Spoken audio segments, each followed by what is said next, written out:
Today we are going to discuss. Today we are going to discuss one of the most important and one of the most interesting chapter that is the गुणिज. सही है. गुणिज की अगर मैं बात करता हूँ तो गुणिज के बारे में आपने क्या याद रखना है. गुणिज के बारे में आपने ये याद रखना है कि gonads are basically the part of reproductive system. They are the part of reproductive system. Sir reproductive system का पार्ट है तो एंडोक्राइन सिस्टम का भी पार्ट है. Yes, they are also the part of endocrine system. Reproductive system का part है और साथ में एंडोक्राइन सिस्टम का भी पार्ट है. ठीक है, ये आपने याद रखना है. This is very very very important.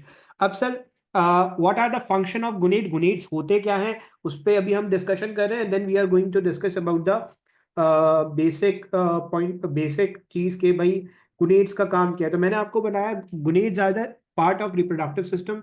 Precisely they are the part of sex organ. They are sex organ.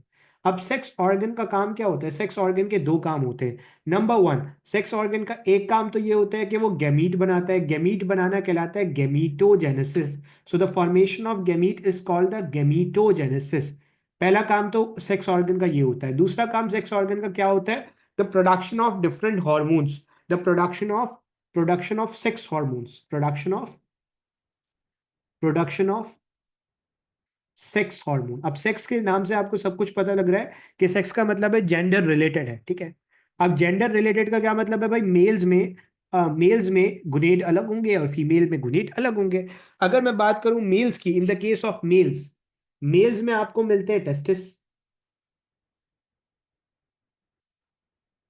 और फीमेल के केस में गुनेड्स होते हैं ओवरीज. वैसे इसकी डिस्कशन हमने रिप्रोडक्टिव सिस्टम के अंदर करनी है जो कि हमारा नेक्स्ट चैप्टर है. बट अभी इतना फिलहाल आपने याद रखना है. अब सवाल ये होता है कि सर टेस्टिस और ओवरीज इन पे अलग अलग डिस्कशन करनी है. यस, अभी हम इन पे अलग अलग डिस्कशन करेंगे.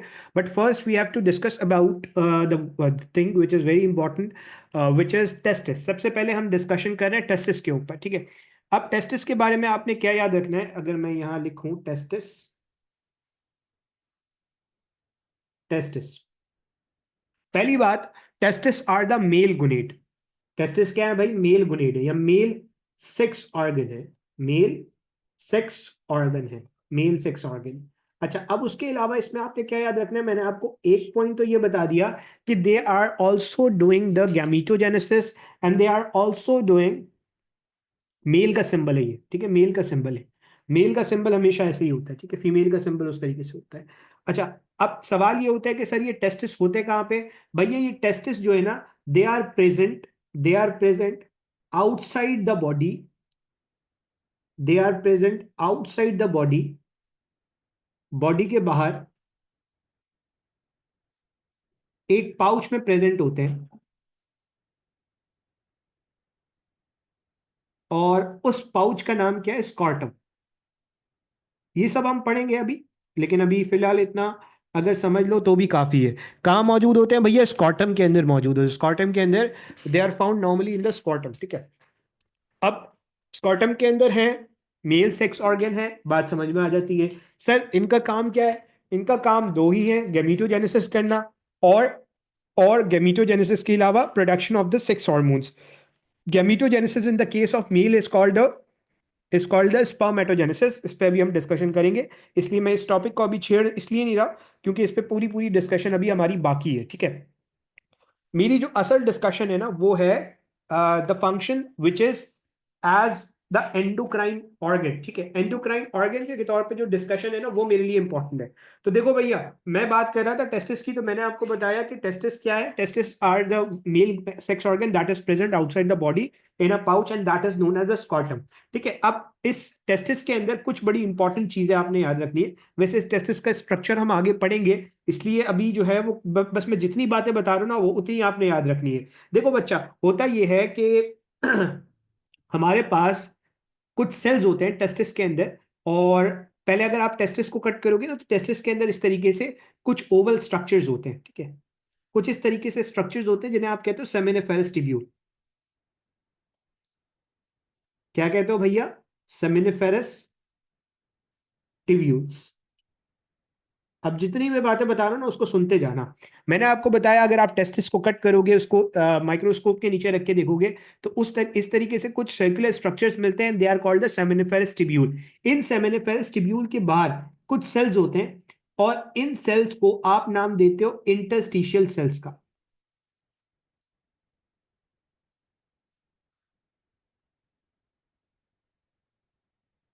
इन इंटरस्टिशियल सेल्स का दूसरा नाम क्या है? एनीवन? इन इंटरस्टिशियल सेल्स का दूसरा नाम क्या है भैया?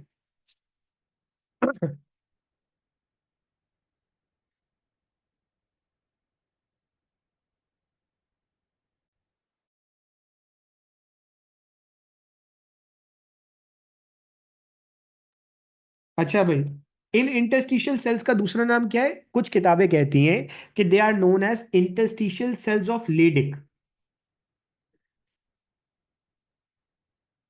दे are called the interstitial cells of Leydig, या कुछ किताबें इन्हें लेडिक सेल्स भी कहती हैं।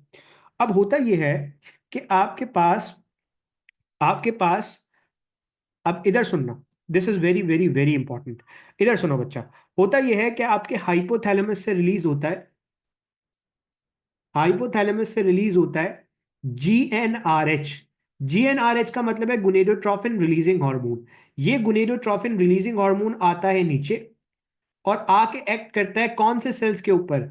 ये पिट्यूटरी, एंटीरियर पिट्यूटरी के कुछ सेल्स के ऊपर एक्ट करता है, जिन सेल्स का नाम है, क्या नाम है भैया? बोलो बोलो बोलो, मेरे साथ बोलोगे ना तो चीजें याद होती जाएंगी। उन सेल्स का नाम क्या है? गुनेडोट्रॉफ्स। अब इन गुनेडोट्रॉफ से रिलीज होते हैं दो बड़े इंपॉर्टेंट केमिकल हार्मोन्स, दो बड़े इंपॉर्टेंट हार्मोन्स। इन इंपॉर्टेंट हार्मोन्स को आप नाम देते हो LH luteinizing hormone and FSH follicular stimulating hormone. अब देखो, मेरे जो एंडोक्राइन परस्पेक्टिव से मेन डिस्कशन है ना, वो एलएच की है। एलएच को इन द केस ऑफ मेल आप आईसीएसएच भी कहते हो, आई, सॉरी, आईसीएसएच। अब ये सर आईसीएसएच क्या है? आईसीएसएच बोले तो interstitial cell stimulating hormone. In the case of male, LH hormone is also known as ICSH, interstitial cell stimulating hormone. ये एलएच आता है, और ये एलएच आके एक्ट करता है इंटरस्टिशियल सेल्स पे, नाम ही सब कुछ बता रहा है। ये किस पे एक्ट करता है? गुनेट्स पे एक्ट करता है, यानी कि टेस्टिस पे एक्ट करता है। और टेस्टिस के भी कौन से सेल्स पे? इंटरस्टिशियल सेल्स पे। और इंटरस्टिशियल सेल से एक हार्मोन रिलीज करवाता है, जिस हार्मोन का नाम है टेस्टोस्टेरोन। टेस्टोस्टेरोन। अब ये जो टेस्टोस्टेरोन है ना, जितने भी आपके सेक्स हार्मोन्स हैं, they are basically steroidal in nature. They are steroidal in nature and that is very very very important. ठीक है, ये आपने याद रखना है। ये बहुत इंपॉर्टेंट टर्मिनोलॉजी है जो मैं आपको बता रहा हूं, सही है। अच्छा, अब अब आ जाओ आगे। अब आ जाओ आगे।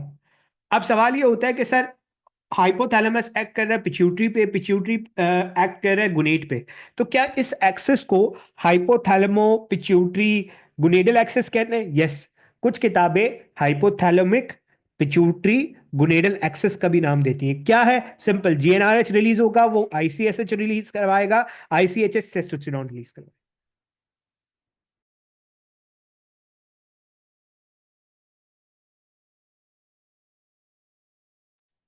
चलो, तो खैर ये आपके लेवल पे इतना इंपॉर्टेंट नहीं होता। आपके लेवल पे इंपॉर्टेंट क्या है? Interstitial cells. तो मैंने आपको बताया ये इंटरस्टिशियल सेल एक सेक्स हार्मोन रिलीज करेंगे, जिस सेक्स हार्मोन का नाम है टेस्टोस्टेरोन। ये जो टेस्टोस्टेरोन होता है ना, this testosterone is basically what, this testosterone is basically steroidal in nature. किससे मिलके बना है? स्टीरॉयडल इन नेचर है, स्टीरॉयड से मिलके बना है। ठीक है, कोलेस्ट्रॉल से डराइव हुआ है, स्टीरॉयडल इन नेचर है, ये आपने याद रखना है। अच्छा भैया, और उसके अलावा, और उसके अलावा ये जो टेस्टोस्टेरोन है ना, इस टेस्टोस्टेरोन से ही मिलता जुलता एक और केमिकल भी रिलीज होता है आपके पिट्यूटरी से, सॉरी पिट्यूटरी बोल रहा हूं, आपके टेस्टिस से, and that is known as 17 beta dihydroxy testosterone. 17 beta dehydroxy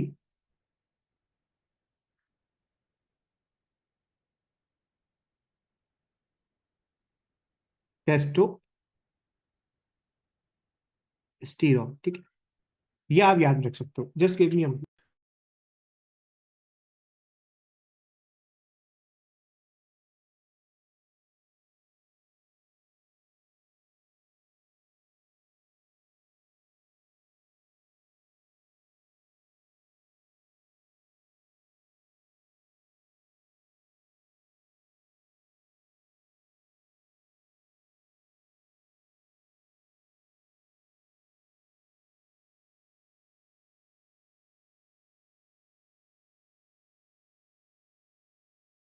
चलो, तो हमने बात की 17 बीटा डिहाइड्रोक्सी टेस्टोस्टेरॉन के बारे में।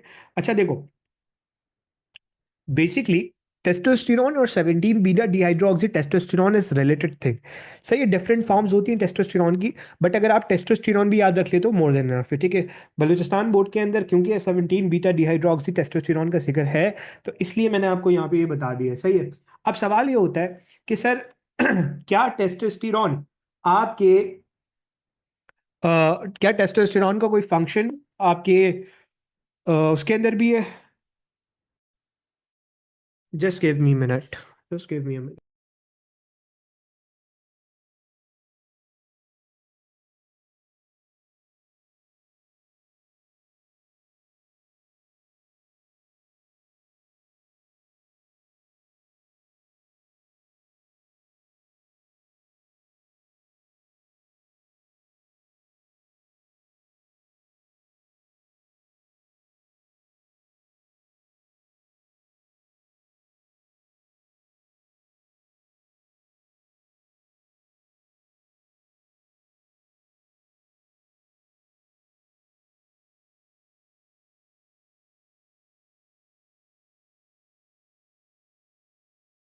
हाँ, तो we were talking about the testosterone and 17 beta dihydroxy testosterone, इसकी हम बात कर रहे थे।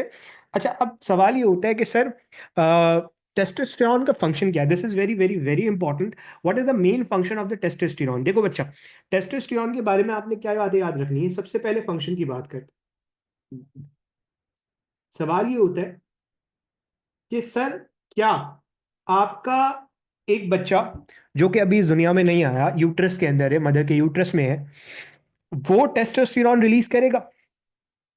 हाँ भाई, क्या ख्याल है? एक बेबी, एक फीटस जो इस वक्त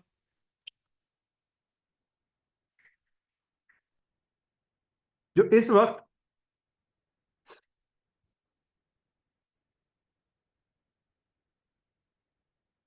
इस वक्त बेसिकली इस दुनिया में नहीं आया, वो अपनी मदर के यूट्रस के अंदर है, तो क्या ख्याल है वो मदर की बॉडी में टेस्टोस्टेरॉन रिलीज करेगा? करेगा। उसी टेस्टोस्टेरॉन की वजह से उसकी बॉडी में सेक्स ऑर्गन्स की डेवलपमेंट होगी। So this is very very very important in the foetus. This testosterone is going to develop different sex organs. This is very important. अच्छा, अब सवाल ये होता है कि सर एक चीज होती है sexual characters. How can you define the sexual characters? ठीक है, this is very important and this is going to be the master thing. देखो, सेक्सुअल कैरेक्टर्स क्या होते हैं? देखो, अक्सर आप वर्ड सुनते होंगे सेकेंडरी सेक्सुअल कैरेक्टर्स। ये सेक्सुअल कैरेक्टर्स क्या चीज होते हैं भाई? देखो, सेक्सुअल कैरेक्टर्स का मतलब है वो कैरेक्टर्स, वो खुसूसियात that that reveals the sex, that reveals the gender. अब सर सवाल ये होता है कि एक बच्चा है, वो पैदा हुआ, अगर वो बच्चा पैदा हुआ है तो क्या आप देखते ही उसका सेक्स बता सकते हो, उसका जेंडर बता सकते हो? बिल्कुल बता सकते हो। वो कैरेक्टर्स, वो सेक्सुअल कैरेक्टर्स जो at the time of birth मौजूद होते हैं। भाई, एक बच्चा पैदा हुआ, आपने उसके जेनाइटल्स को देखते हुए ही बता दिया कि ये मेल है या फीमेल है। ऐसे कैरेक्टर्स को आप कहते हो primary sexual characters. Primary sexual characters, वो सेक्सुअल कैरेक्टर्स जो at the time of birth मौजूद होते हैं, they are called the primary sexual characters. अब सर प्राइमरी समझ में आ जाता है, उसके जेनाइटल्स होंगे, मेल होगा तो पीनिस होगा, स्कॉटम होगा, सब मौजूद होगा। How can you define the secondary sexual characters? Secondary sexual characters क्या होते हैं? देखो बच्चा, वो सेक्सुअल कैरेक्टर्स जो एक सर्टेन एज पे आके अपेयर होना शुरू होते हैं, they are called the secondary sexual characters. Sir उस सर्टेन एज को क्या कहते हैं? उस सर्टेन एज को कहते हैं प्यूबर्टी। प्यूबर्टी क्या है भाई? प्यूबर्टी वो एज है जिसके ऊपर एक मखसूस कैरेक्टर्स आपकी बॉडी के अंदर डेवलप होना शुरू होते हैं, and they are called the secondary sexual characters. Sir puberty किस एज पे अटेन होती है? तो in the case of male, puberty 12 से लेकर 15 साल की एज तक किसी भी इस दौरान पीरियड में अपेयर हो जाती है। सर वो कौन से कैरेक्टर्स हैं जिन्हें आप सेकेंडरी सेक्सुअल कैरेक्टर्स कह रहे हो? वो सेक्सुअल कैरेक्टर्स जो after birth at the time of puberty appear होना शुरू होते हैं, they are called the secondary sexual characters. अब इन सेकेंडरी सेक्सुअल कैरेक्टर्स को डेवलप करने के अंदर आपके सेक्स हार्मोन का बड़ा रोल होता है। इन the case of mail, this secondary sexual character is actually produced by one of the most important hormone, and that hormone is known as testosterone। अच्छा भाई, आपकी बात समझ में आ जाती है। तो sir what are the secondary sexual characters? भाई एक बच्चा पैदा हुआ, आपने उसके जेनाइटल को देख के बता दिया ये मेल है, लेकिन जैसे ही वो प्यूबर्टी हिट करता है उसके अंदर डिफरेंट चेंजेस आना शुरू होते हैं। क्या होते हैं वो चेंजेस? अगर आप मर्दों को देखोगे तो उनकी बियर्ड आ जाती है, दाढ़ी आ जाती है, मूंछ आ जाती है, अंडर आर्म हेयर्स आ जाते हैं, प्यूबिक हेयर्स आ जाते हैं, ठीक है। जेनाइटल्स के आसपास जो है वो पिगमेंटेशन हो जाती है। उसके अलावा अगर मैं बात करूं तो आवाज भारी हो जाती है, ठीक है। स्पर्मेटोजेनेसिस स्टार्ट हो जाती है, सेक्सुअल ड्राइव स्टार्ट हो जाती है, ठीक है। ये सारी चीजें स्टार्ट हो जाती हैं। इसी तरीके से आप देखोगे तो स्वेट ग्लैंड सिक्रीशन ज्यादा करते हैं, मर्दों को पसीना ज्यादा आता है। इसी तरीके से मर्दों की स्किन ज्यादा ऑयली होती है, सेबेशियस ग्लैंड बढ़ जाते हैं। इसी तरीके से उनकी बॉडी के अंदर जो मेटाबॉलिज्म है वो भी बढ़ जाता है। इसलिए आपने देखा होगा मर्द ज्यादा खाते हैं, ठीक है। अगर कभी आप एक औरत और एक मर्द को देखोगे तो मर्द दो रोटियां खा जाएगा, मर्द दो रोटियां खा जाएगा और बेचारी एक रोटी खाएगी। क्यों? बिकॉज उसकी बॉडी के अंदर मेटाबॉलिक एक्टिविटी बढ़ गई है। क्यों? टेस्टोस्टेरोन की वजह से।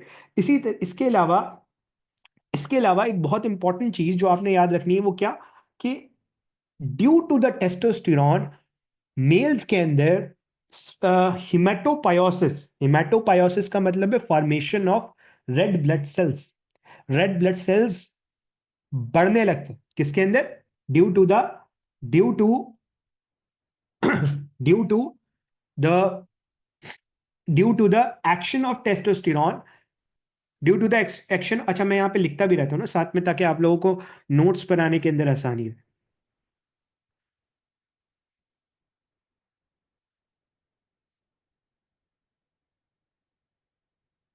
तो मैंने सबसे पहला फंक्शन क्या बताया? सबसे पहला फंक्शन जो आपको मैंने बताया बच्चों वो क्या था? वो ये था कि अपेयरेंस ऑफ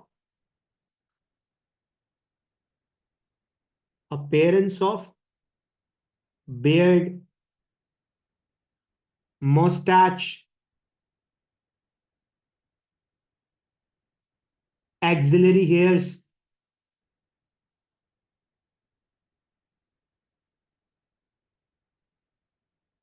pubic hairs, ये सारी हेयर्स, ठीक है। उसके अलावा अगर आप देखोगे तो डीपनिंग ऑफ वॉइस,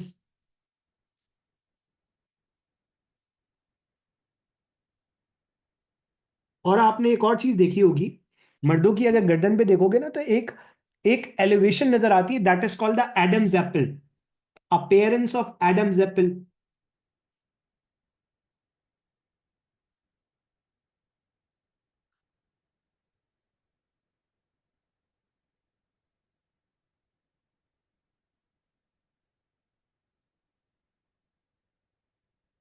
ठीक है, ये सारी चीजें हो गई। एक्सिलरी हेयर्स का मतलब है आपके जो अंडर आर्म हेयर्स होते हैं।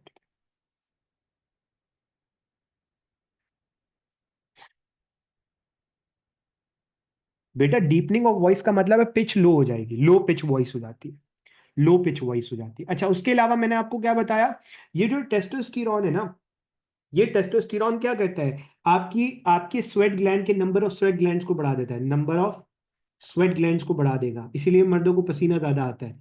नंबर ऑफ स्वेट ग्लैंड्स को बढ़ाएगा, इसी तरीके से सबीशियस ग्लैंड को बढ़ा देगा। ये सारे काम करेगा। स्वेट ग्लैंड को बढ़ा दिया, सबीशियस ग्लैंड को बढ़ा दिया। सबीशियस ग्लैंड ऑयल प्रोड्यूस करता है, ठीक है। अच्छा भाई, ये हो गया। उसके अलावा मैंने आपको क्या बताया, उसके अलावा मैंने आपको बताया कि ये मेटाबॉलिक एक्टिविटी को बढ़ा देता है, मेटाबॉलिज्म को बढ़ा देता है, ठीक है। इसीलिए आपने अभी हम जब क्लिनिकल कोरिलेशन पढ़ेंगे तो उसके अंदर ज्यादा अच्छी तरीके से हम इसको डिस्कस करेंगे। उसके अलावा मैंने आपको क्या बताया, ये आपकी बॉडी के अंदर मेल्स में ये आपके एरिथ्रोपायोसिस, या आप कह लो फॉर्मेशन ऑफ आरबीसीज, आरबीसीज को ज्यादा बनाता है। इसीलिए कभी आप अगर मेल में आरबीसी का काउंट देखोगे ना, तो वो होता है तकरीबन 5.5 मिलियन पर cubic centimetre. Formation of RBC को भी बढ़ाता है। इसीलिए अगर आप कभी मेल्स में देखोगे ना, तो नॉर्मली मेल्स के अंदर आरबीसी की तादाद ज्यादा होती है। मेल्स में नॉर्मली एनीमिया बहुत कम देखने को मिलता है आपको, इसी उसकी रीजन यही होती है। उसके अलावा बोन की डेंसिटी भी बढ़ाता है, बोन थिकनेस बढ़ाता है, बोन थिकनेस, ठीक है। ये आपने याद रखना है भाई, ये सारी बातें हो गई। चलो आगे बढ़े भाई। एडम्स एप्पल क्या है? एडम्स एप्पल जो है वो बेसिकली अगर आप अपनी गर्दन, अगर आप मेल्स अपनी गर्दन को देखोगे ना, तो एक एलिवेशन होती है आपकी नेक में ना, एक वो मौजूद होती है, थायराइड कार्टिलेज जो होती है ना, वो इनलार्ज हो जाती है। That is called the Adam's apple. अगर नहीं समझ में आता तो इसको जो है ना वो गूगल कर लो, समझ में आ जाएगा, ठीक है। चलो ये हो गया। इसके अंदर कोई सवाल है तो मुझसे पूछ लो जल्दी से।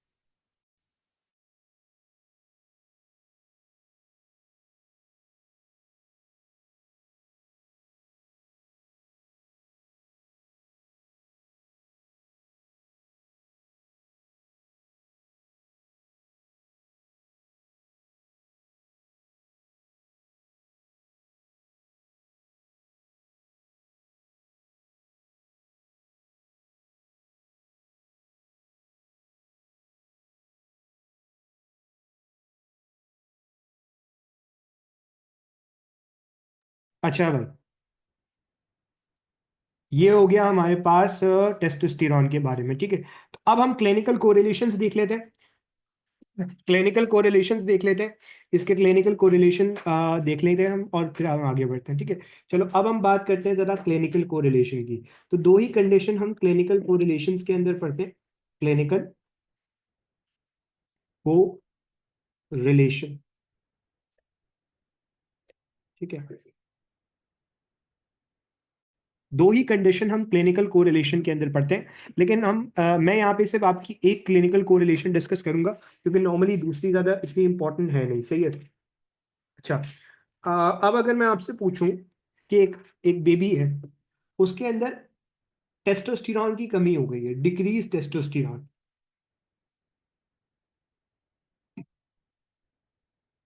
क्या होगा?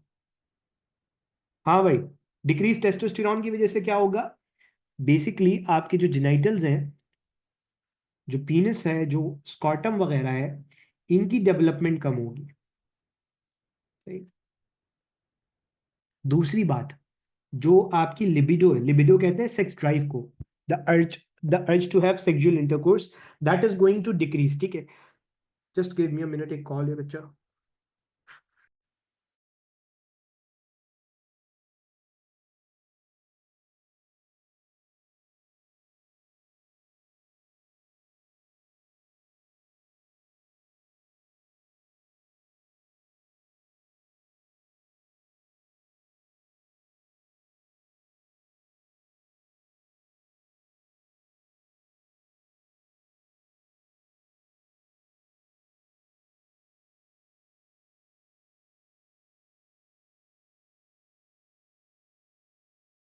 अच्छा, तो I am talking about the development. अब एक बच्चा है, उसके अंदर टेस्टोस्टेरॉन की कमी हो जाती है, तो ऑब्वियस सी बात है कि उसके जेनाइटल्स की डेवलपमेंट ज्यादा नहीं हो पाएगी।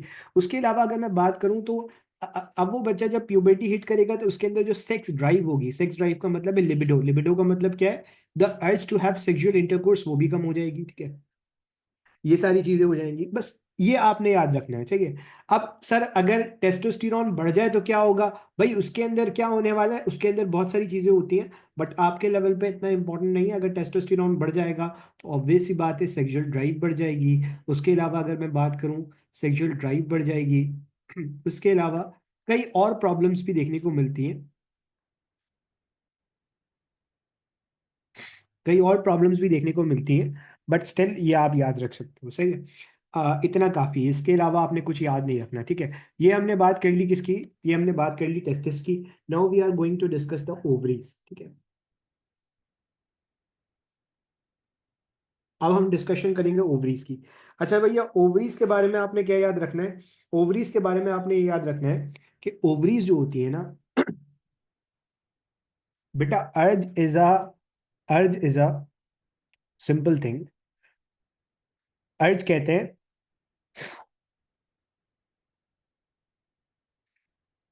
किसी चीज की ज्यादा चाहत होना, ठीक है, आसान जबान के अंदर अगर आप उर्दू में कहो। चलो आगे आ जाओ, सही है। अब हम बात करें ओवरीज की। ओवरीज की अगर मैं बात करता हूं, तो देखो भैया, ovaries are the female sex organ. Ovaries are the female sex organ, ठीक है। अब सेक्स ऑर्गन के दो ही काम होते हैं, गेमिटोजेनेसिस करना और साथ में क्या करना भैया, गेमिटोजेनेसिस करना और साथ में आपका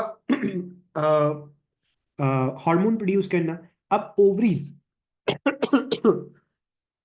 ओवरीज कौन से दो हार्मोन प्रोड्यूस करती हैं, ओवरीज दो हार्मोन बड़े इंपॉर्टेंट प्रोड्यूस करती हैं, and these two hormones are called oestrogen, oestrogen, and the second one is called progesterone. हमने इन्हीं दो को डिस्कस करना है, ईस्ट्रोजन और प्रोजेस्ट्रॉन को, वो हम डिस्कस करेंगे। देखो भैया, अ, अच्छा भाई, अब मैं पहले पहले तो आपकी ओवरीज की location is very important. Ovaries होती कहाँ पे है, देखो ovaries are not located outside the body, they are present inside the body. Ovaries कहाँ होती है भैया, ovaries are present inside the body. Body के अंदर भी कहाँ है भाई, दिमाग में, एब्डोमेन में, इनसाइड द एब्डोमिनल कैविटी। ठीक है, ये हम पढ़ेंगे, मैं अगेन कह रहा हूँ, ये हम रिप्रोडक्शन के अंदर ज्यादा अच्छी तरीके से पढ़ेंगे। अभी बस मैं जो चीजें बता रहा हूँ ना, वो उतना सुन लो, काफी है, ठीक है। इनसाइड द एब्डोमिनल कैविटी, इतना काफी है अभी इस वक्त के लिए, सही है। कितनी ओवरीज होती हैं, अगेन दो ओवरीज होती हैं, सही है। अच्छा, अब मेरे लिए जो इंपॉर्टेंट बात है ना, वो है हॉर्मोन्स। तो कौन से हॉर्मोन्स जो हैं वो आपकी ओवरी प्रोड्यूस करती है। मैंने आपको सबसे पहला हार्मोन, हम इसी पेज पे पूरा मास्टर टेबल बना लेंगे ईस्ट्रोजन का, ईस्ट्रोजन का मास्टर टेबल बना लेंगे, ठीक है, और उसको डिस्कस कर लेंगे। देखो बच्चा, ईस्ट्रोजन की अगर मैं बात करता हूँ ना, तो जैसे टेस्टोस्टेरॉन एक स्पेसिफिक सेल से रिलीज हुआ, जिस सेल का नाम क्या था, इंटरस्टिशियल सेल। ईस्ट्रोजन एक स्पेसिफिक सेल से रिलीज नहीं होता, पहली चीज मैं आपको क्लियर कर देता हूँ, ईस्ट्रोजन किसी भी स्पेसिफिक सेल से रिलीज नहीं होता। अब ईस्ट्रोजन कहाँ से रिलीज होता है, इसके लिए आपको अगले चैप्टर का इंतजार करना पड़ेगा, जहां पे हम इसकी बहुत डिटेल के अंदर बात करेंगे। बट अभी आप ये याद रख लो कि फीमेल बॉडी के अंदर ये ईस्ट्रोजन तीन फॉर्म के अंदर रिलीज होता है। एक होता है ईस्टरॉन, एक होता है ईस्ट्राडायोल, ईस्ट्राडायोल, और तीसरा होता है जिसे आप कहते हो ईस्ट्रियोल। ये तीन फॉर्म्स होती हैं किसकी, आपके ईस्ट्रोजन की। These are the three forms of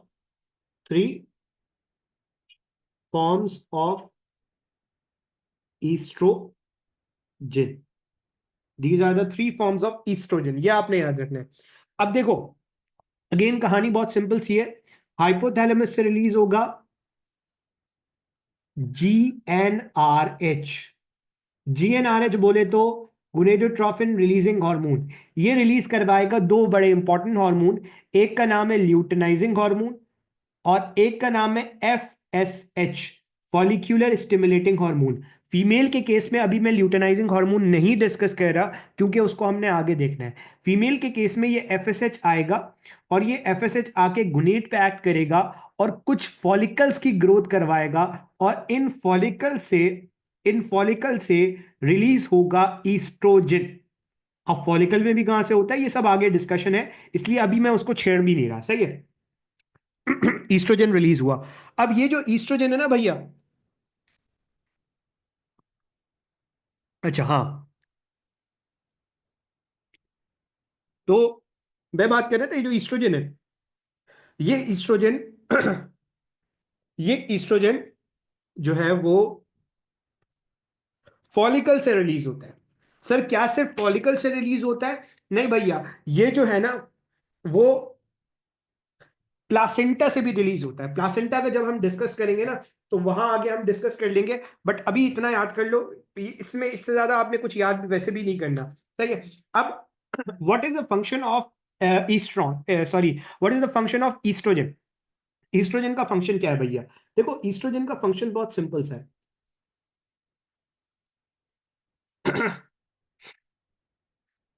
अगर secondary sexual characters in females की बात करूं, तो secondary sexual characters in female appears due to the due to the presence of oestrogen. अच्छा, यहां पे ना बड़ी इंटरेस्टिंग बात मैं आप लोगों के साथ शेयर करता हूं।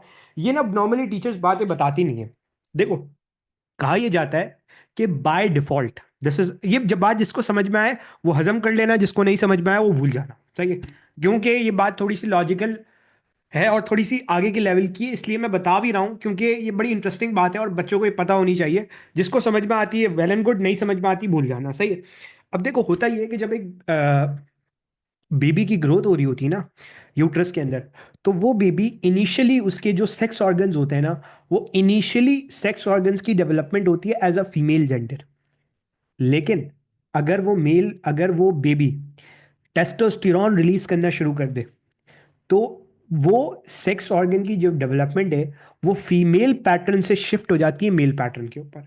यानी कि कुछ बुक्स ये कहती हैं कि आपका जो हर फीटस होता है ना, वो बाय डिफॉल्ट फीमेल होता है। लेकिन अगर उसके अंदर, अगर वो मेल बेबी होता है और उसमें टेस्टोस्टेरॉन की प्रोडक्शन स्टार्ट हो जाती है, तो वो फीमेल पैटर्न की जेनेटेलिया को, फीमेल पैटर्न जेनेटेलिया को कन्वर्ट करने लगता है मेल पैटर्न जेनेटेलिया के अंदर। ये बात अगर समझ में आ जाती है वेल एंड गुड, नहीं समझ में आती आप भूल सकते हो।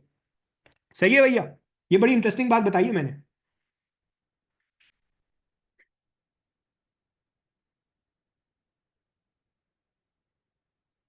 अच्छा, अब सवाल ये होता है कि सर ईस्ट्रोजन ईस्ट्रोजन और प्रोजेस्ट्रॉन,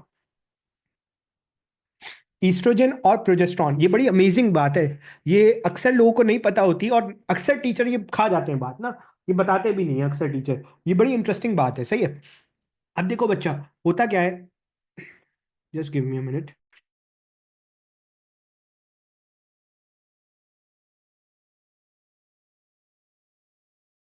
अच्छा, अब होता क्या है, मैं बात कर रहा हूँ secondary sexual characters in female की। तो मैंने आपको बताया कि भाई एक बच्चा पैदा हुआ, आपने उसकी जेनिटेलिया देख के बता दिया कि ये जेनिटेलिया फीमेल्स के, तो इट मीन्स वो फीमेल है। लेकिन एक मखसूस एज के बाद,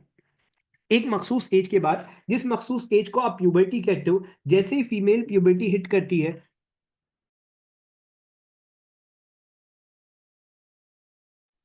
जैसे फीमेल प्यूबर्टी हिट करती है, प्यूबर्टी हिट करने के बाद उसके अंदर कुछ एडिशनल कैरेक्टर्स डेवलप होना शुरू होते हैं, and these additional characters are known as secondary sexual characters. Sir female में प्यूबर्टी कब हिट की जाती है? 9 से लेकर 12 साल की उम्र तक किसी भी वक्त आपकी प्यूबर्टी हिट कर सकती है एक फीमेल। ठीक है, दिस इज वेरी इंपॉर्टेंट। अच्छा, अब इसके अंदर कुछ बातें होती है, वो बड़ी इंपॉर्टेंट होती हैं। और वो बातें क्या होती हैं कि what are the secondary sexual characters in female. Females में सेकेंडरी सेक्सुअल कैरेक्टर्स क्या होते हैं भाई? एक फीमेल के अंदर सेकेंडरी सेक्सुअल कैरेक्टर्स क्या होंगे? Number one, development of increase development of external genitalia. ठीक है, ये एक्सटर्नल जेनाइटेलिया क्या होते हैं भाई?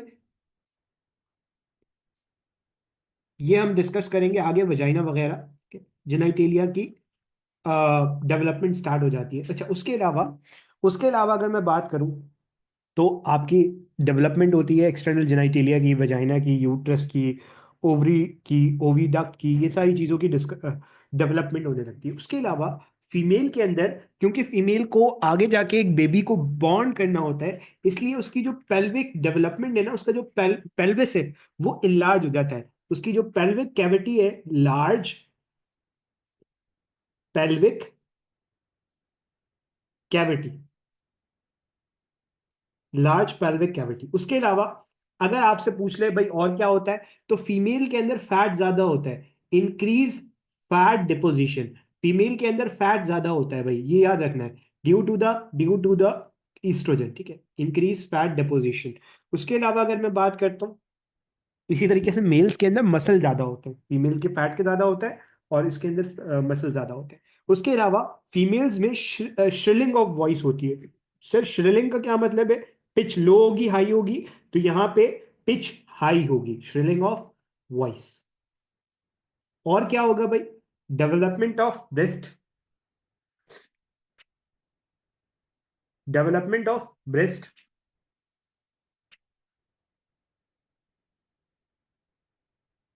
Development of breast. और क्या होगा सर? वही development of pubic hairs, development of pubic hair, axillary hairs, इन सारे हेयर्स की डेवलपमेंट होने लगेगी। और क्या होगा? और क्या होगा भैया? आपकी ह्यूमंस के अंदर, ह्यूमंस के अंदर एक साइकिल स्टार्ट हो जाएगी, जिस साइकिल को आप कहते हो मेंस्ट्रुअल साइकिल।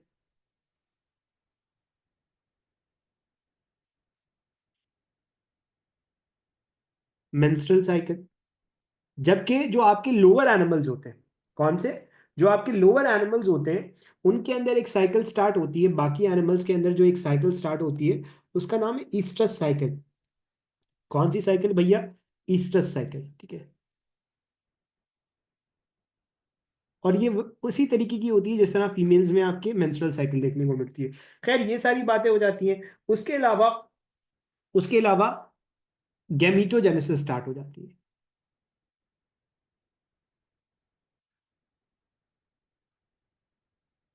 गैमीटोजेनेसिस स्टार्ट हो जाती है। ये सारी बेसिक बेसिक सी बातें जो आपने याद रखनी है, सही है। अच्छा, उसके अलावा, उसके अलावा और भी कुछ बातें हैं, वो हम डिस्कस कर लेते हैं। आई गेस ये सारी बातें हमने ऑलरेडी डिस्कस कर ली है। अच्छा, और अच्छा, और भी कुछ बातें हैं, उनको हम साथ साथ डिस्कस कर लेते हैं साथ में, ठीक है। तो ये हमारी बातें हो गई किसकी? ये हमारी बातें हो गई आपके ईस्ट्रोजन की। अब सवाल ये होता है सर क्लिनिकल कोरिलेशन क्या होगा? अगर ईस्ट्रोजन की कमी हो जाए तब क्या होगा? अगर ईस्ट्रोजन बढ़ जाए तब क्या होगा? क्लिनिकल कोरिलेशन भी डिस्कस कर ले। देखो अगर मैं क्लिनिकल कोरिलेशन की बात करूँ ना, clinical correlation is very important. Why clinical correlation is very important? क्योंकि ह्यूमंस जो फीमेल्स है ना, इन फीमेल्स के अंदर हार्मोनल डिस्टर्बेंस बहुत देखने को मिलती है। उसके मल्टीपल रीजंस होते हैं, बट अगर मैं ईस्ट्रोजन की बात करूं, ईस्ट्रोजन कम हो जाए तब क्या होगा और ईस्ट्रोजन बढ़ जाए तब क्या होगा? अगर डिक्रीज सिक्रीशन हो जाए ईस्ट्रोजन की, डिक्रीज सिक्रीशन ऑफ ईस्ट्रोजन, उसकी वजह से क्या होता है? उसकी वजह से जो जो आपका एक फीमेल है, उसके अंदर फॉलिकल्स की ग्रोथ नहीं हो पाती, यानी कि एग्स की डेवलपमेंट नहीं हो पाती। अल्टीमेटली उसको कंसेप्शन के अंदर, प्रेगनेंसी के अंदर प्रॉब्लम्स देखने को मिलती है, प्रेगनेंसी रिलेटेड प्रॉब्लम्स, ठीक है, प्रेगनेंसी रिलेटेड प्रॉब्लम्स। और अगर मैं डिक्री सिक्रीशन की बात कर रहा था, और अगर मैं बात करूं ओल्ड एज खवातीन की, जिनके अंदर मीनोपॉज हो जाता है, मेंस्ट्रुअल साइकिल जो है वो बंद हो जाती है, अगर ओल्ड एज फीमेल्स की बात करूं, तो ओल्ड एज फीमेल्स में क्योंकि एस्ट्रोजन की कमी हो जाती है, तो उसकी वजह से क्या देखने को मिलता है? ऑस्टियोपोरोसिस। अक्सर आपने देखा होगा कि आपकी जो नानी दादी होती हैं, वो जरा सी एक जगह गिरे और उनकी हड्डी टूट जाती है। क्यों? क्योंकि उनकी बोन्स में पोर्स बन जाते हैं due to the deficiency of oestrogen, and that is called as osteoporosis, ठीक है। फिर हम बात करते हैं हाइपर सिक्रीशन की, ठीक है। हाइपर सिक्रीशन का मतलब है अगर सिक्रीशन ज्यादा हो जाए तो क्या होगा? देखो अगर मैं फीमेल्स की बात करूं, फीमेल्स के अंदर अगर ईस्ट्रोजन की तादाद, ईस्ट्रोजन की कंसंट्रेशन बढ़ जाए, तो अल्टीमेटली उसकी वजह से एक प्रॉब्लम देखने को मिलती है जिसका नाम है फाइब्रॉइड्स, ठीक है। फाइब्रॉइड्स हम आगे डिस्कस करेंगे जब हम फीमेल रिप्रोडक्टिव सिस्टम देखने को देखेंगे तब। फाइब्रॉइड्स हो जाते हैं। उसके अलावा एक बहुत कॉमन बीमारी देखने को मिलती है आजकल, that is PCOS, polycystic ovary syndrome. इसके बारे में भी हम बात करेंगे आगे जब हम अपना चैप्टर पढ़ेंगे, सही है। ओके। ये तो हमारी हो गई ईस्ट्रोजन की बात। Now we are going to discuss about the, now we are going to discuss about the progesterone, ठीक है, प्रोजेस्ट्रॉन के बारे में बात करते हैं।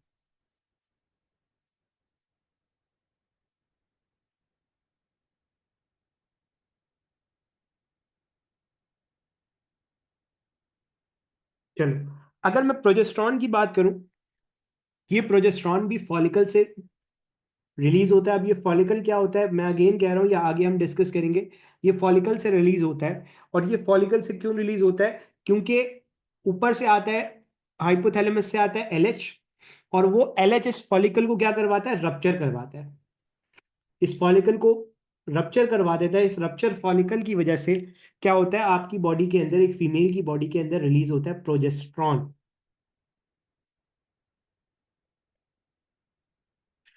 अब इस प्रोजेस्ट्रॉन का काम क्या है? सर, क्या ये सिर्फ ओवरी से रिलीज होता है? नहीं, ये प्लासेंटा से भी रिलीज होता है। अब इस प्रोजेस्ट्रॉन का काम क्या है भाई, फंक्शन देख लेते हैं।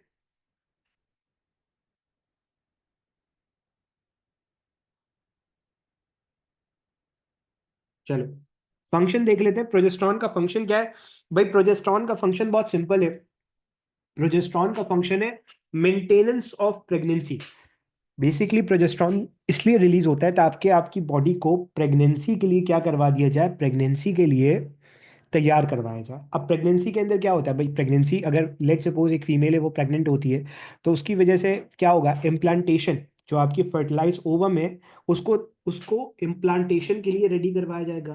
तो they are going to actually help in the implantation. Implantation के अंदर हेल्प करेगा। इम्प्लांटेशन क्या है, आगे हम डिस्कस करेंगे। आगे हम डिस्कस करेंगे, ठीक है। उसके अलावा अगर मैं बात करता हूँ, तो मेमोरी ग्लैंड, मेमोरी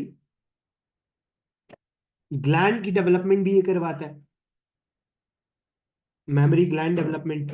उसके अलावा अगर मैं बात करता हूं, तो और भी कई सारे फंक्शंस हैं। जैसे एक बहुत इंपॉर्टेंट फंक्शन अगर मैं बताऊं ना, तो ये जो प्रोजेस्ट्रॉन है ना, ये ऊपर जाके एफएसएच की सिक्रीशन को इनहिबिट करता है।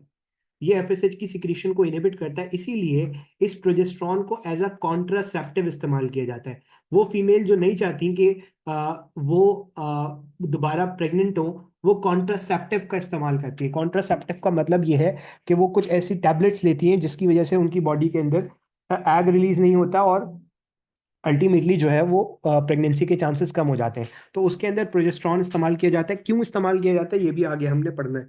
सही है। उसके अलावा ये यूट्रस की वेस्कुलराइजेशन करवाता है, यूट्रस को प्रिपेयर करता है प्रेगनेंसी के लिए। यूट्रस प्रिपरेशन फॉर प्रेगनेंसी, ये बातें हो गई। अच्छा, ये सब हो गया। बस इतना भी अगर याद कर ले तो that is more than enough. Clinical correlation हम डिस्कस कर लेते हैं।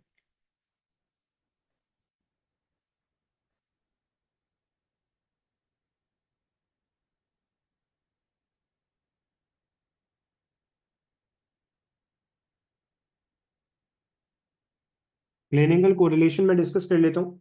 भाई जाहिर सी बात है, अगर प्रोजेस्ट्रॉन की कमी हो जाए तो मिस कैरेजेस के चांसेस बढ़ जाते हैं।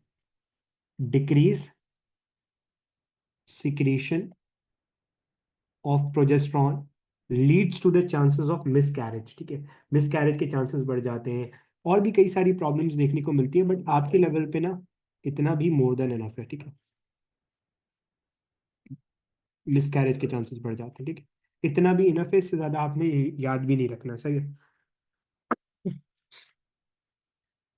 चलो बच्चों, इसके अंदर कोई मसला है, कोई प्रॉब्लम है तो पूछ लो। Yes, thickening of the uterine wall is also due to the progesterone, सही है। और बोलो, मिसकैरेज क्या है वो आगे हम डिस्कस करेंगे, अभी हमने कुछ भी डिस्कस नहीं करा।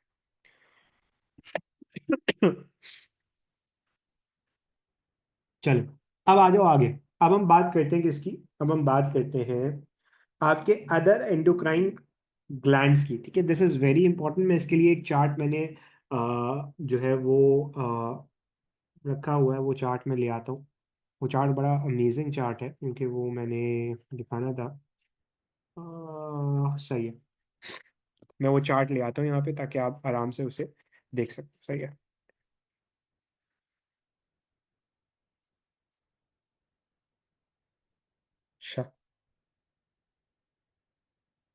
हाँ ये रहा चार्ट। सही है। ओके। जस्ट।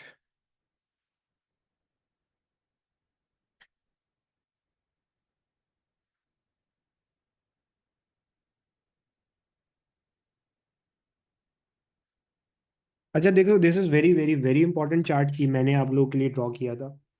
और ये बड़ा इंपॉर्टेंट चार्ट इसलिए है क्योंकि अब देखो, सिर्फ आपके जो मैंने अभी एंडोक्राइन ग्लैंड्स पढ़ाए ना, उसके अलावा भी कुछ एंडोक्राइन ग्लैंड्स हैं जो आपकी बॉडी के अंदर मिलते हैं। अब वो कौन से एंडोक्राइन ग्लैंड्स हैं जो बेसिकली वो एंडोक्राइन ग्लैंड्स नहीं है, वो एंडोक्राइन सेल्स है। एंडोक्राइन सेल्स या endocrine tissues. There are some endocrine cells or there are some endocrine tissues that are actually releasing different hormones from the different part of the body। क्या मतलब? Sir brain के अंदर, brain तो एक organ है ना। अब ब्रेन के अंदर कुछ सेल्स हैं जिन्हें जो बेसिकली पाइनियल ग्लैंड बनाते हैं। अब ये पाइनियल ग्लैंड एक हार्मोन प्रोड्यूस करता है जिस हार्मोन का नाम है मेलाटोनिन। अब ये मेलाटोनिन क्या करता है बच्चा?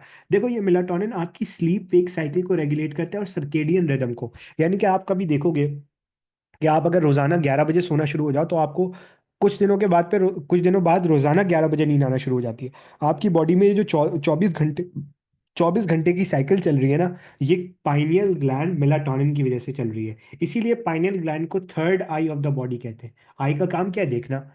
पाइनियल ग्लैंड क्या कर रहा है? रोशनी, जाहिर सी बात है, जब रात होती है तो आपको नींद आने लगती है। तो पाइनियल ग्लैंड क्योंकि आपकी थर्ड थर्ड आई की तरह काम कर रहा है, यानी कि देखने का काम कर रहा है, भाई रात हो गई सो जाओ, इसीलिए इसको आप third I of the body भी कहते हो।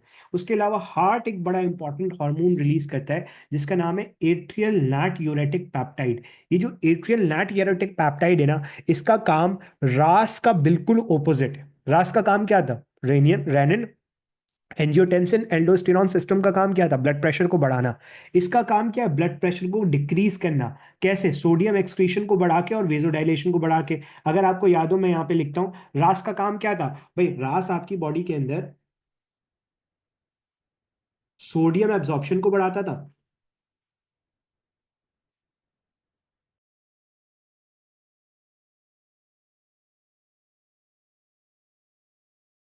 सोडियम एब्जॉर्प्शन को बढ़ाता था।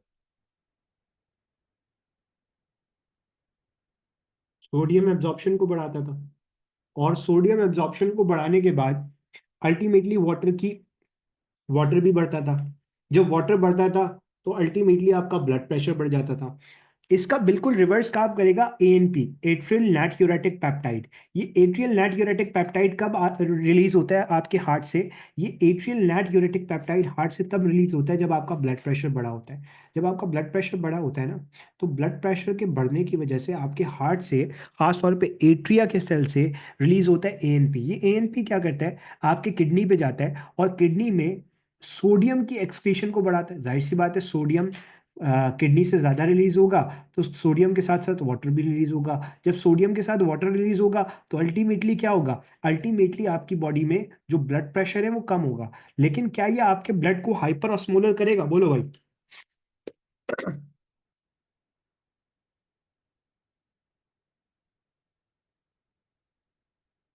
नहीं करेगा। हाइपर ऑस्मोलर कैसे करेगा भाई? सोडियम के साथ साथ वाटर को भी लेकर जा रहा है, तो हाइपर ऑस्मोलर थोड़ी ना करेगा ब्लड के अंदर।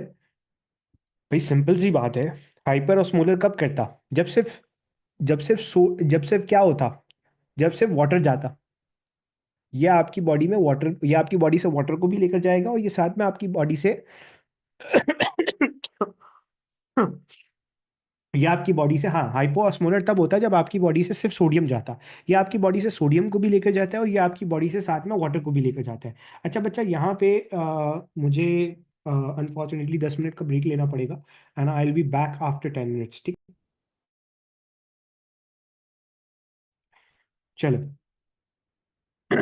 तो मैं क्या बात कर रहा था? मैं बात कर रहा था बेसिकली, मैं बात कर रहा था आपके एट्रियल नाट यूरेटिक पेप्टाइड की। इस एट्रियल नाट यूरेटिक पेप्टाइड को आप क्या कहते हो? इस एएनपी कह रहे हो। तो अब ये बड़ी इंपॉर्टेंट बात है जो मैं आपको बता रहा था। अच्छा, अब इधर देखो भैया। अब मैंने आपको रास के बारे में क्या बताया था? रेनिन एंजियोटेंसिन एल्डोस्टेरॉन सिस्टम के बारे में क्या बताया था? रेनिन एंजियोटेंसिन एल्डोस्टेरॉन सिस्टम, ये सब रिकैप है। रेनिन एंजियोटेंसिन एल्डोस्टेरॉन सिस्टम तब एक्टिवेट होता है जब आपकी बॉडी में ब्लड प्रेशर कम होता है, ब्लड प्रेशर कम होता है, रेनन रिलीज होता है। रेनन जो है वो एंजियोटेंसिनोजन को एंजियोटेंसिन 1 में कन्वर्ट करता है। एंजियोटेंसिन 1 कन्वर्ट होता है एंजियोटेंसिन 2 में। अगर आप देखो ना तो ये सब बातें मैंने डिस्कस की हुई थी, यहाँ पे स्लाइड है नहीं, बेसिकली वो मैंने बोर्ड पे डिस्कस किया था, तो वहाँ पे आपको ये सारी चीज़ें मिलेंगी। फिर जो एंजियोटेंसिन 2 है ना, वो एंजियोटेंसिन 2 जो है वो फिर आगे सारा काम कर रहा होता है। अभी जो मेरे लिए सबसे इंपॉर्टेंट है ना, वो मेरे लिए सबसे इंपॉर्टेंट है दो तीन चीजें। वो क्या है? देखो, ये जो एएनपी है ना, एट्रियल नाट्यूरेटिक पेप्टाइड, ये एट्रियल नाट्यूरेटिक पेप्टाइड किस तरह से काम करता है? सबसे पहली बात, ये एट्रियल नाट्यूरेटिक पेप्टाइड तब रिलीज होता है जब आपकी बॉडी में ब्लड प्रेशर बढ़ता है। जैसे ही आपकी बॉडी में ब्लड प्रेशर बढ़ता है ना, ब्लड प्रेशर बढ़ने की वजह से आपके हार्ट सेल से क्या रिलीज होता है? एएनपी रिलीज होता है। अब ये जो एएनपी है ना, ये एएनपी दो काम करता है। ये जाता है किडनी के पास, और किडनी से सोडियम एक्सक्रीशन को बढ़ाता है। सोडियम एक्सक्रीशन को बढ़ाता है। सोडियम जब बॉडी से निकलेगा, साथ में वाटर भी निकलेगा। हाँ के ना? बोलो भैया। हाँ के ना? बोलो बोलो बोलो। सोडियम जब निकलेगा बॉडी से, तो साथ में वाटर भी निकलेगा। जब सोडियम और वाटर निकलेगा, तो पीछे ब्लड वॉल्यूम कम होगा नहीं होगा? बोलो भाई। पीछे ब्लड वॉल्यूम कम होगा नहीं होगा? बिल्कुल होगा। सर, जब पीछे ब्लड वॉल्यूम कम होगा, तो अल्टीमेटली ब्लड प्रेशर भी कम होगा। हाँ के ना? बिल्कुल। तो आप ये याद रख सकते हो कि एएनपी का काम बिल्कुल उलट है जो रास का काम था। बस ये याद रखना। सही है, एएनपी का काम बिल्कुल उलट है जो रास का काम था। This is very important. Sir, liver कुछ हार्मोन प्रोड्यूस करता है। यस, लिवर कुछ हार्मोन प्रोड्यूस करता है, जैसे IGF. IGF is insulin like growth factor. इसे कुछ किताबें सोमैटोमीडियंस भी कहती है। बस नाम याद रख लो, काफी है। उसके अलावा लिवर एक बहुत इंपॉर्टेंट हार्मोन प्रोड्यूस करता है जिसका नाम है थ्रोम्बोपोइटिन। ये थ्रोम्बोपोइटिन प्लेटिलेट की प्रोडक्शन बढ़ाता है। इसी तरीके से लिवर जो है एक और इंपॉर्टेंट हार्मोन रिलीज करता है जिसका नाम है हेप्सिडिन। ये हेप्सिडिन आयरन से रिलेटेड चीजों को कर रहा होता है। सही है। फिर रेनिन, रेनिन के बारे में तो हम ऑलरेडी डिस्कशन कर चुके हैं। अच्छा, उसके अलावा किडनी से एक बहुत बहुत बहुत बहुत इंपॉर्टेंट हार्मोन रिलीज होता है जिसका नाम है इरिथ्रोपोइटिन, ईपीओ। ईपीओ का काम क्यों जरूरी है भैया? देखो, अगर ईपीओ की बात करूं, इरिथ्रोपोइटिन की बात करूं, ये जो इरिथ्रोपोइटिन है ना, ये आपकी ब्लड आरबीसी की प्रोडक्शन को बढ़ाता है। इसीलिए अगर एक पेशेंट है जिसके अंदर किडनी फेलियर हो जाए, किडनी काम करना बंद कर दे, तो जब किडनी काम करना बंद करती है ना, तो उस शख्स के अंदर एनीमिया भी देखने को मिलता है, उसमें खून की कमी भी देखने को मिलती है। क्यों? क्योंकि किडनी काम नहीं कर रही, एरिथ्रोपोइटिन रिलीज नहीं हो रहा। एरिथ्रोपोइटिन रिलीज नहीं हो रहा तो आरबीसी की तादाद भी क्या हो गई है? कम हो गई है। इसका मतलब यह है कि अल्टीमेटली वो एनीमिया में जा चुका है। सही। उसके अलावा आपकी किडनी कैल्सिटरॉल रिलीज करती है। ये जो कैल्सिटरॉल है ना, ये कैल्शियम की एब्जॉर्प्शन को बढ़ाता है। कहाँ से? इंटेस्टीन से। ये याद रख लो। उसके अलावा गट गट कुछ इंपॉर्टेंट हार्मोन रिलीज करता है जिनका नाम है गैस्ट्रिन, सिक्रीटिन, कॉलिसिस्टोकाइनिन, जीएलपी 1। ठीक है, हमारे लिए जीएलपी 1 इंपॉर्टेंट नहीं है, ये भूल भी सकते हो। गैस्ट्रिन, सिक्रीटिन और कॉलिसिस्टोकाइनिन इज इंपॉर्टेंट। ये हम जब जीआईटी पढ़ेंगे तो उसके अंदर हम डिस्कशन करेंगे। प्लासेंटा एक बहुत इंपॉर्टेंट हार्मोन रिलीज करता है जिसका नाम है एचसीजी। अच्छा भैया, ये एचसीजी के बारे में एक बात याद रख लो। HCG, human chorionic gonadotropin. अब प्लासेंटा क्या होता है? प्लासेंटा तब बनता है जब एक कंसेप्शन होती है, जब एक प्रेगनेंसी होती है, तो प्लासेंटा बनता है। अल्टीमेटली प्लासेंटा की वजह से क्या होता है? प्लासेंटा से रिलीज होता है HCG। अब ये जो HCG है ना, जब ये HCG ब्लड में आता है, अब जाहिर सी बात है, एक फीमेल प्रेग्नेंट है, उसकी बॉडी में प्लासेंटा बन चुका है। जब प्लासेंटा बन चुका है तो HCG भी बन रहा है। HCG बन रहा है तो HCG उस मदर के ब्लड में आ रहा है। जब ये मदर के ब्लड से HCG ब्रेन में जाता है ना, तो ये वोमिटिंग इंड्यूस करता है। इसकी वजह से जो प्रेग्नेंट, जब भी प्रेगनेंसी होती है ना, उसके बाद आपको वोमिटिंग देखने को मिलती है। क्यों?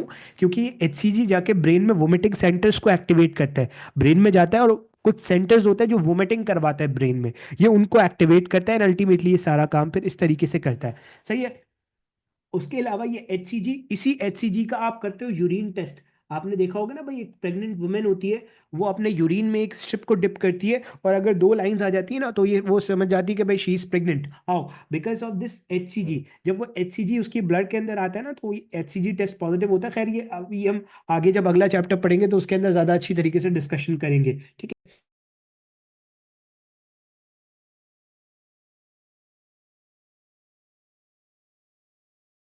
अच्छा, उसके अलावा हमारे पास जो आखिरी और बहुत इंपॉर्टेंट टिश्यू है जो हार्मोन प्रोड्यूस करता है, जिसका नाम है एडिपोज टिश्यू।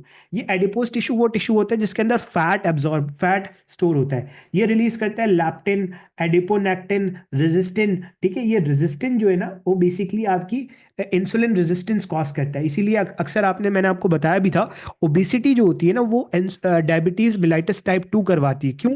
क्योंकि ओबेसिटी जब होती है तो बॉडी में एडिपोज टिश्यू बढ़ता है, एडिपोज टिश्यू बढ़ता है तो रेजिस्टेंस रिलीज होता है। ये रेजिस्टेंस जो है ना, वो इंसुलिन रेजिस्टेंस कॉज करता है। उसके अलावा लैप्टिन रिलीज होता है। ये लैप्टिन आपकी भूख कम करता है, इसीलिए मोटे लोगों को भूख कम लगती है नॉर्मली। सही है, ये सारी चीजें होती है। अच्छा भाई, इस पे कोई मसला है, कोई प्रॉब्लम है तो मुझसे पूछ ले। ह्यूमन कोरियनिक गोनेडोट्रॉफिन।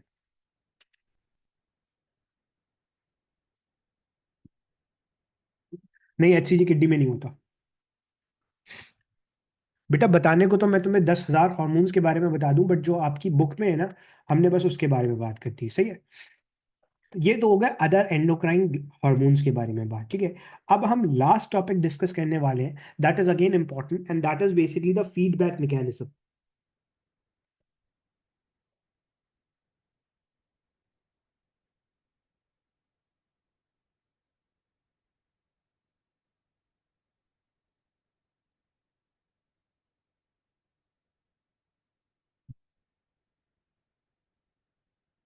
अच्छा, अब ये फीडबैक मैकेनिज्म क्या होता है, ये भी बड़ा इंपॉर्टेंट टॉपिक है, क्योंकि इसको हमने डिस्कस करना है। फीडबैक मैकेनिज्म को, तो ये भी बड़ी इंपॉर्टेंट चीज़ है, इसको हम डिस्कस कर लेते हैं। अच्छा। हम्म,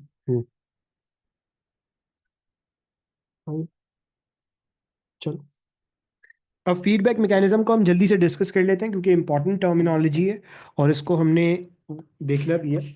अब ये पढ़ना ज़्यादा मुश्किल नहीं होगा, ये ज़्यादा आसानी से हम डिस्कस कर लेंगे फीडबैक मैकेनिज्म। इसे कुछ किताबें ना FBM भी लिखती हैं। FBM का मतलब है फीडबैक मैकेनिज्म। अब ये जो फीडबैक मैकेनिज्म है ना, ये बड़ा इंपॉर्टेंट है। क्यों? देखो, फॉर एग्जाम्पल, आपने खाना खाया। आपने जैसे ही खाना खाया, आपकी बॉडी से रिलीज हुआ इंसुलिन। अगर ये इंसुलिन रिलीज होता जाए, होता जाए, होता जाए, होता जाए, तो क्या होगा? बोलो। सवाल है, अगर इंसुलिन रिलीज होता जाए, होता जाए, होता जाए, तो अल्टीमेटली क्या होगा? हाइपोग्लाइसीमिया हो जाएगा, बंदा फेंट हो जाएगा। इसका मतलब यह है कि आपको हॉर्मोन्स की जो क्वांटिटी है, उसको रेगुलेट करना है, नहीं करना? बोलो भाई।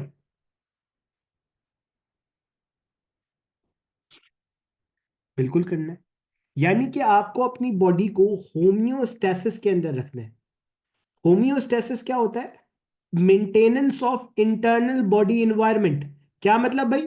आपकी बॉडी के अंदर अगर ब्लड ग्लूकोज लेवल 98 मिलीग्राम पर डेसीलीटर है, तो आपको उसको 98 मिलीग्राम पर डेसीलीटर पे ही रखना है। ना ज्यादा होने देना है, ना कम होने देना है, इसको फिक्स रखना है। That is called the homeostasis. So feedback mechanism is one of the mechanism of homeostasis.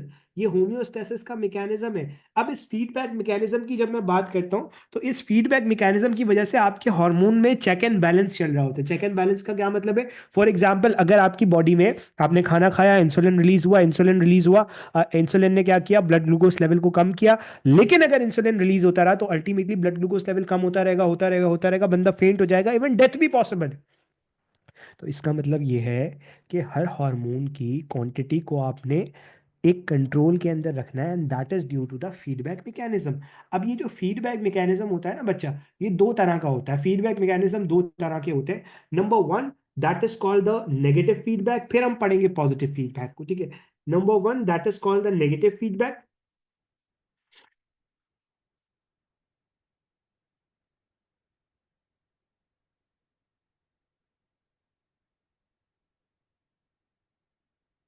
And number two, that is called the positive feedback. अब नेगेटिव फीडबैक होता क्या? चलो मैं एक एग्जाम्पल से आपको समझाता हूं। फॉर एग्जाम्पल, फॉर एग्जाम्पल, आपकी बॉडी में हुई डिहाइड्रेशन। डिहाइड्रेशन का मतलब है आपका ब्लड क्या हो गया? आपके ब्लड के अंदर वाटर कम हो गया, और वाटर कम होने के साथ साथ आपके ब्लड में क्या हो गया? सॉल्ट ज्यादा हो गए। यानी कि आपका ब्लड हो गया हाइपर ऑस्मोलर। आपके ब्लड की जो ऑस्मोलैरिटी है, आपके ब्लड में जो सॉल्ट का लेवल है, वो बढ़ गया। वाटर का लेवल क्या हो गया? कम हो गया। आपकी बॉडी में डिहाइड्रेशन हुई, ऑस्मोलैरिटी बढ़ गई। हाइपर ऑस्मोलैरिटी हो गई, ठीक है, हाइपर ऑस्मोलर ब्लड हो गया। अब जब ब्लड हाइपर ऑस्मोलर हो गया, बच्चा मैं इससे ज्यादा जोर से नहीं बोल सकता, ठीक है। अब जब ब्लड हाइपर ऑस्मोलर हो गया, डिहाइड्रेशन हो गई, तो डिहाइड्रेशन होते साथ ही this is the stimulus. Stimulus क्या होता है? Any change in the environment. तो बॉडी के अंदर क्या चेंज आया? बॉडी में डिहाइड्रेशन हो गई, दिस इज द स्टिमुलस। अब जैसे ही स्टिमुलस आया, आपकी बॉडी में एक हार्मोन रिलीज हुआ जिसका नाम है एडीएच। इस एडीएच ने क्या किया भाई? बोलो भाई। इस एडीएच ने क्या किया? इस एडीएच ने बेसिकली किडनी पे गया, और किडनी पे जाने के बाद वाटर एब्जॉर्प्शन को बढ़ा दिया। वाटर एब्जॉर्प्शन को बढ़ा दिया। अब जब वाटर एब्जॉर्प्शन बढ़ गई, आपकी बॉडी के अंदर वाटर वापस आ गया, वाटर का कंटेंट वापस आ गया। अल्टीमेटली ब्लड जो है उसकी ऑस्मोलैरिटी नॉर्मल हो गई, नॉर्मो ऑस्मोलर ब्लड हो गया। नॉर्मो ऑस्मोलर ब्लड का मतलब है जितनी नॉर्मल ऑस्मोलैरिटी होती है, नॉर्मो ऑस्मोलर ब्लड हो गया। जैसे ही ब्लड की ऑस्मोलैरिटी नॉर्मल हुई, जैसे ही ब्लड की ऑस्मोलैरिटी क्या हो गई? नॉर्मल हो गई। अब आपने क्या करना है? अब जैसे ही ब्लड की ऑस्मोलैरिटी नॉर्मल हुई, इसने क्या किया? एडीएच की सिक्रीशन को इनहिबिट किया, ताकि एडीएच और रिलीज ना हो। अगर एडीएच और रिलीज हुआ तो अल्टीमेटली ब्लड हाइपोऑस्मोलर हो जाएगा, ज्यादा वाटर आ जाएगा ब्लड में, और जब ज्यादा वाटर आएगा वो भी मेरे लिए नुकसानदेह। अब जैसे ही आपकी बॉडी में ऑस्मोलैरिटी ब्लड की, बॉडी में वापस वाटर आया, अल्टीमेटली इस वाटर ने क्या किया? इस वाटर ने एडीएच की सिक्रीशन को इनहिबिट किया। स्टिमुलस क्या था? डिहाइड्रेशन। उस डिहाइड्रेशन ने क्या किया? एडीएच की सिक्रीशन को इनहिबिट किया। यानी कि जो स्टिमुलस था उसको क्या किया? उसके ऑपोजिट काम किया। That is called the negative feedback. इसकी एक और आसान सी एग्जांपल देता हूं। आपने खाना खाया, खाना खाया, आपका ब्लड ग्लूकोज लेवल बढ़ा। स्टिमुलस क्या है? ब्लड ग्लूकोज लेवल बढ़ा, इंसुलिन रिलीज होता है। ये इंसुलिन क्या करेगा? ब्लड ग्लूकोज लेवल को कम करेगा। यानी कि स्टिमुलस क्या था? ब्लड ग्लूकोज लेवल का बढ़ना। लेकिन इंसुलिन ने क्या किया? ब्लड ग्लूकोज लेवल को कम किया, स्टिमुलस के इफेक्ट को कम किया। This is called the negative feedback mechanism. Got it? Got it बच्चा?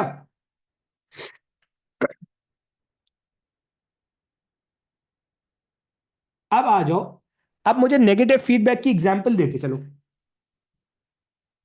नेगेटिव फीडबैक की और कोई एग्जांपल दोगे?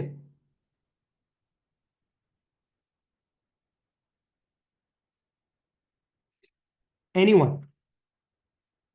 थर्मोरेगुलेशन और दो, ग्लूकोज मेटाबॉलिज्म और दो, और दो एग्जांपल। बहुत सारी एग्जांपल है। बॉडी टेम्परेचर को रेगुलेट करना, शाबाश, और दो। ऑस्मोलैरिटी रेगुलेट करना, एफएसएच एलएच भी इसी तरीके से काम करता है, शाबाश। इंसुलिन भी ऐसे काम करता है, शाबाश। और बोलो। ईस्ट्रोजन लेवल भी ऐसे काम करता है, शाबाश। ऑक्सीटोसिन लेवल भी ऐसे काम करता है, नहीं। ये अभी हम पढ़ेंगे। चलो, अब आ जाओ जरा पॉजिटिव फीडबैक मैकेनिज्म पे। पॉजिटिव फीडबैक मैकेनिज्म क्या है? This is very interesting. Positive feedback mechanism है क्या? देखो,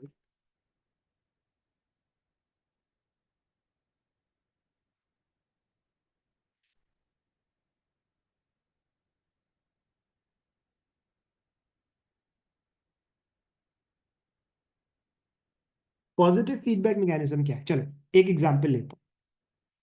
let's suppose this is the uterus. ये क्या है? यूट्रस। और एक बेबी यहाँ पे ग्रो कर रहा है। अब बेबी इतना ग्रो कर चुका है, अब बेबी इतना ग्रो कर चुका है कि बेबी का हेड आके लग रहा है इस सर्विक्स के ऊपर। गौर से सुनना, मेरी बात गौर से सुनना। ये बहुत इंपॉर्टेंट बात बता रहा हूँ मैं।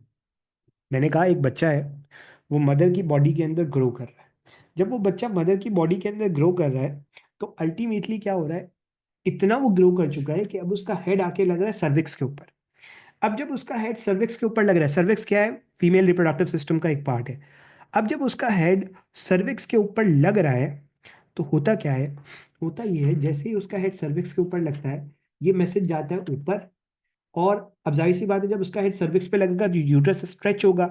यूट्रस स्ट्रेच होगा, तो इस यूट्रस के स्ट्रेच होने की वजह से पोस्टीरियर पिट्यूटरी के पास जाएगा मैसेज। पोस्टीरियर पिट्यूटरी के पास जाएगा क्या भाई?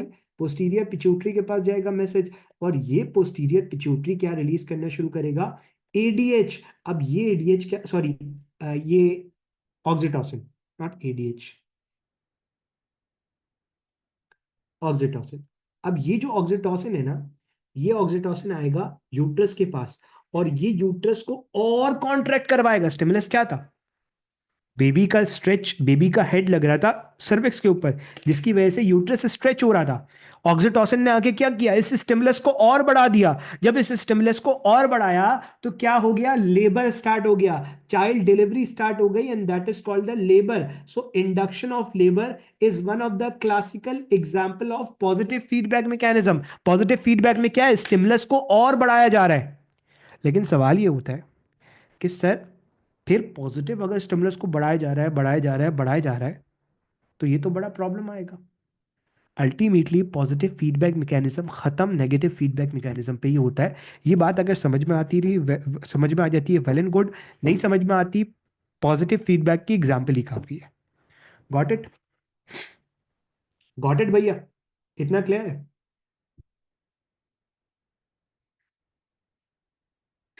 चलो, और एग्जाम्पल कोई दे सकते हो मुझे पॉजिटिव फीडबैक मैकेनिज्म की? मैं बहुत हैरान हूंगा अगर कोई मुझे पॉजिटिव फीडबैक की एग्जाम्पल देगा।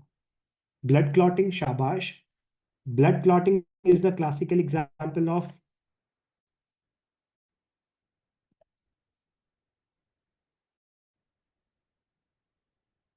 Positive feedback mechanism. और दो, और क्या एग्जाम्पल होगी? ब्रेस्ट फीडिंग, शाबाश। Breast feeding.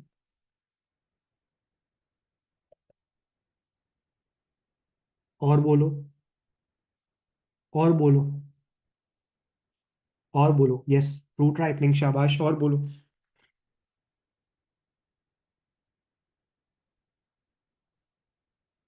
फीवर, शाबाश।